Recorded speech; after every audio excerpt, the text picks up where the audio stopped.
Let's get started with our first news. Tom Aspinall opens up about the new challenges that Ciryl Gane brings ahead of their heavyweight title clash at UFC 321 later this month. Speaking confidently about his upcoming defense, Tom explained that while the fight is huge, he's treating it like any other challenge. "No, I think this is just another fight for me," he said. "I don't like putting that kind of pressure on myself. It's just like I've got a fight, I've got an opponent, and we've got to work towards that." Tom went on to praise Gane's abilities, acknowledging that this matchup presents something entirely different compared to his previous opponents. "He's really good," Tom admitted. "He brings a whole new challenge that I've not really had before. His style is different to a lot of heavyweights. He moves really well. He's nimble, super fit, and super athletic. Unlike the usual slow and grinding pace of heavyweight fights, Gane's agility and speed make him an entirely unique threat." Tom explained that to compete effectively, both fighters will need to push themselves to their physical limits. "I think we're both going to be in a stage where, to get to him, we both need to be pretty exhausted," he said. "And that's not something I've really had to deal with too much before." He acknowledged that most heavyweights are quite slow and methodical, but Gane stands out for his movement and cardio. "Heavyweights are usually quite slow and bloody," Tom said, "but he isn't like that at all. I think I need to be super fit and get to a stage where both of us are slowed down a little bit before I can really get to him." Despite the challenge, Tom seems excited rather than intimidated. "I like it," he concluded. "It's a new challenge, and I love it." Tom Aspinall's calm and focused mindset continues to define him as one of the most composed champions in the division, and his upcoming clash with Ciryl Gane promises to be a test of skill, conditioning, and mental strength. What's up, fight fans? We just need 1 minute of your time. We are MMA Cage News, and over the past few weeks we've been facing a lot of challenges. Many channels, around 5 to 6 of them, have copied our content, style, and entire theme. Because of that, we went through a big loss, but as you all know, we never give up. The difference between us and those clown channels is simple. We always improve. Today, we're proud to announce some big changes. We've changed our narrator to fix all pronunciation mistakes. We promise to create better thumbnails, yet no clickbait, just quality.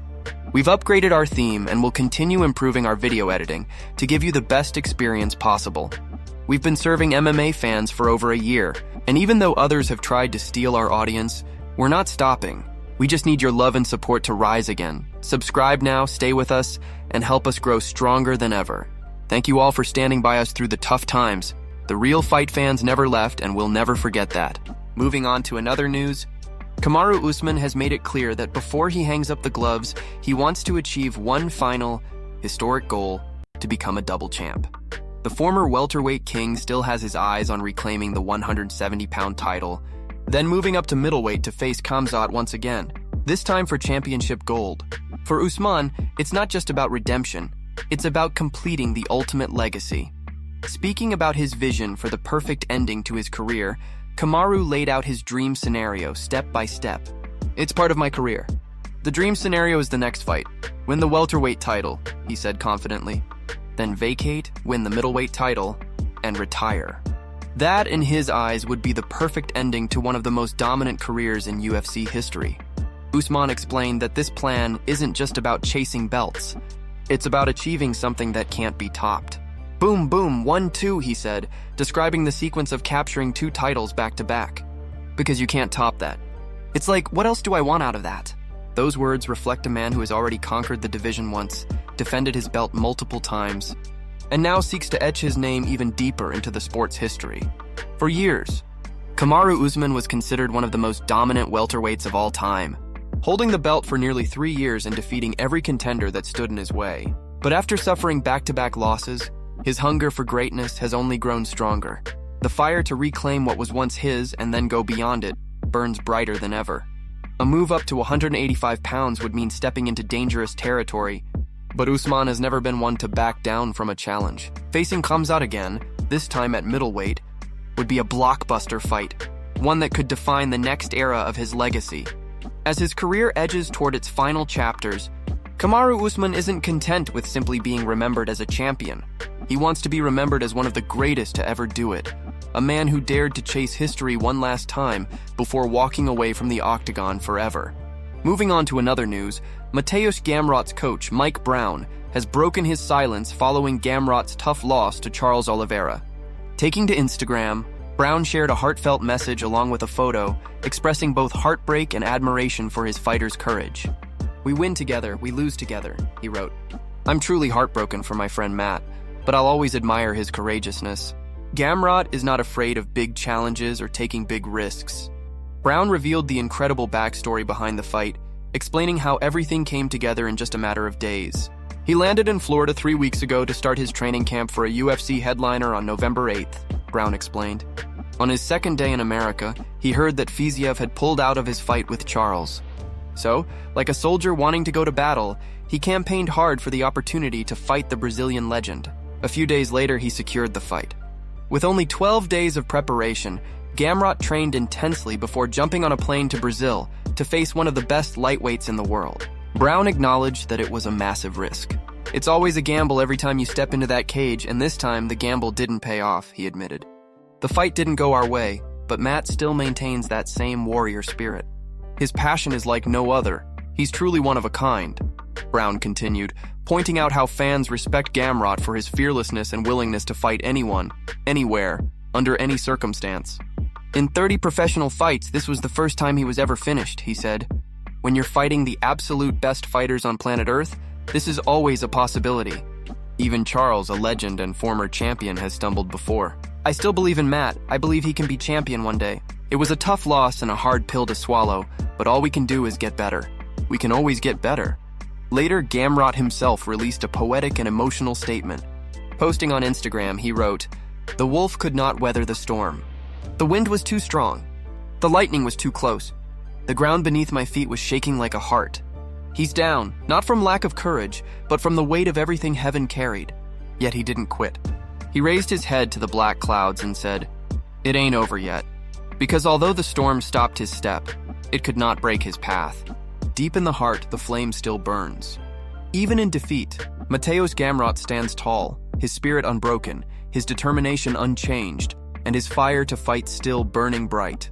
Moving on to another news, Aljamain Sterling shared his honest thoughts on Umar Nurmagomedov's position in the bantamweight title picture, suggesting that even if Umar defeats Mario Bautista at UFC 321, he still needs one more win before truly earning a title shot. Sterling broke down his reasoning, explaining that while Umar is clearly talented, his resume at the top level is still developing.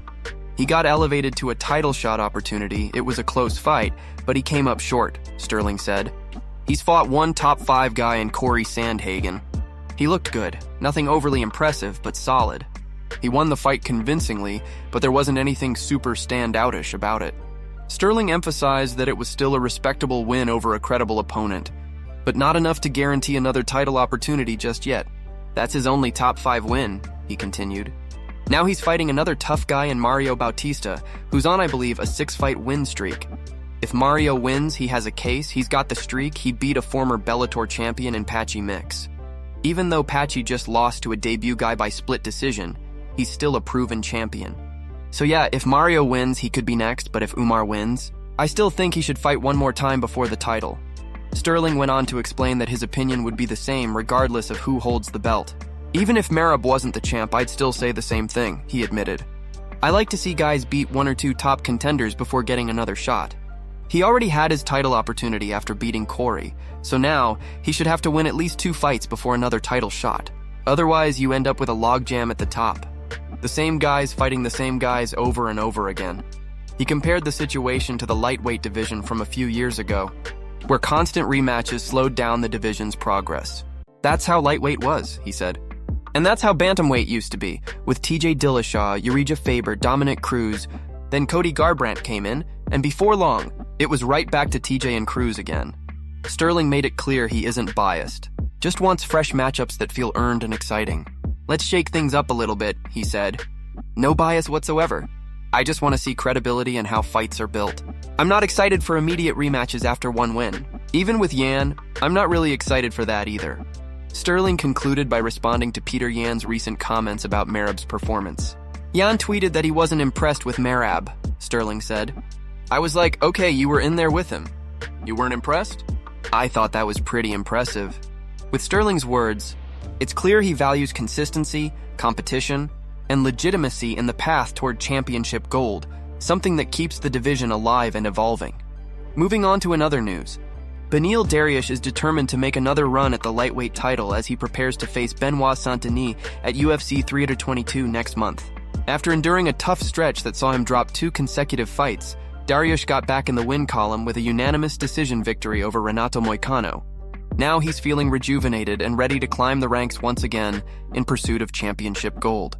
Speaking with MMA Junkie, Dariush opened up about how much this win meant to him. "It's good to be coming off a victory," he said. "Losing is really hard for me. I've spent a lot of time on my craft and I truly believe I'm the best in the world. I just want my opportunity to prove it." Despite the setbacks, he remains confident that his best days are still ahead. "I fell short, but now I've got to work my way back to that position," he added. "I don't feel like I'm going to slow down. I think things are going to turn around, and I'm going to go on an even greater run than I was on before." As he gears up for Saint-Denis, Dariush knows the challenge in front of him won't be easy. The French contender has made waves in the lightweight division with his aggressive style and finishing ability. But Beneil, a veteran of the sport, is approaching this fight with calm confidence and strategic focus. "He's very well-rounded," Dariush admitted. "I can win in many different ways, but I can also lose in many different ways. It's going to be a tactical fight, and ultimately, whoever is more well-rounded is going to win." Dariush emphasized the importance of attention to detail, explaining that the smallest mistakes can make the biggest difference at this level. "I have to make sure I'm staying sharp on everything, offense, defense, and all the in-between," he said. "It's the little gaps in MMA that make a big difference, so I just have to stay focused and make sure there are no holes in my game." Despite the ups and downs, Beneil Dariush's motivation has never wavered. He's faced the best fighters in the division, and even after setbacks, his passion for the sport and his dream of becoming a UFC champion remain as strong as ever. With his mindset, experience, and determination, Dariush believes the road back to the top starts now, and this time, he's ready to finish the climb. Moving on to another news, Dana White has officially shut down the rumors surrounding a potential super fight between Alex Pereira and Jon Jones supposedly taking place at the White House. Over the past few days, social media has been flooded with speculation that the UFC was working behind the scenes to make this historic event happen. However, Dana made it crystal clear that there is absolutely no truth to these claims. The rumors began circulating after an MMA-focused Instagram account hinted that the UFC was planning a massive card at the White House, featuring Alex Pereira versus Jon Jones as the headline bout. Fans immediately went into a frenzy, imagining one of the biggest fights in UFC history taking place at one of the most iconic locations in the world. But it didn't take long for Dana White himself to step in and put an end to the speculation. Responding directly in the comment section of the post, Dana said, "We have not talked about one fight for the White House and will not until February. So anything you hear before then is total bull." His message was short, direct, and classic Dana White. No nonsense and to the point. Despite the clear statement, the rumor had already gained huge traction across social platforms, with fans debating the possibility of seeing the UFC hold an event at such a historic site. Some even theorized that it could have been a promotional stunt involving the US government and the UFC's growing mainstream presence. But Dana's confirmation leaves no room for doubt. The organization has not discussed any fights for the White House, and any reports claiming otherwise are completely false. Alex Pereira, the reigning light heavyweight champion, and Jon Jones, the current heavyweight king, have both been teasing potential cross-division fights in recent interviews. Their dominance in their respective divisions has fueled endless fantasy matchups among fans, making this particular rumor spread faster than usual. However, Dana's response reinforces that no talks, negotiations, or plans of any kind have taken place for this matchup, at least not yet. So for now, fans will have to wait patiently until February, when Dana says discussions about major 2025 matchups will begin. Until then, all rumors about Pereira versus Jon Jones at the White House remain just that, rumors. Nothing more. Moving on to another news, things got pretty wild when a man begged Islam Makhachev not to put him to sleep during a fun interaction on the radio. While hanging out with radio host Chris Fade, Islam decided to demonstrate his famous rear naked choke, the same move that has ended so many fights inside the octagon. What started as a playful moment quickly turned into a hilarious scene that had everyone laughing, but also just a little bit terrified. As Islam wrapped his arm around the host's neck, Chris immediately started panicking, saying, "Do not put me to sleep. please don't put me to sleep." The people around couldn't stop laughing as they egged Islam on, shouting, "Put him to sleep. Put him to sleep." It was all in good fun, but you could see the fear in Chris's face as he struggled to breathe and tapped out almost instantly. The man was clearly not ready to experience what real power feels like when an elite fighter like Islam locks in a choke. One of the crew members tried to lighten the moment by saying, "Hey sir, can you fix Chris's neck, please?" "He's had problems with it before." Islam just smiled, asked, "Which side?" and playfully shifted his grip. The room burst into laughter again as someone shouted, "Fade away! Fade away!" referring to the host's name and his fading consciousness. The energy in the room was electric, half comedy, half chaos, as everyone watched the UFC champion demonstrate his craft with ease. At one point, someone yelled, "Bring me water! Bring me water!" as Chris tried to recover, clutching his neck and gasping. He repeated over and over, "Do not put me to sleep. No more, no more." But Islam, calm and composed as always, just smiled and released him without causing any harm. Even though it was all a joke, it was a perfect reminder of how dangerous and skilled Islam really is when it comes to grappling. By the end, everyone was laughing, clapping, and joking about how quickly Chris tapped. Islam proved once again that even outside the cage, he's a complete professional who knows exactly how to handle his power. The fans absolutely loved it, and the clip instantly went viral. Moments like these show just how much charisma Islam has. He's not just a champion inside the cage, he's a showman outside of it too.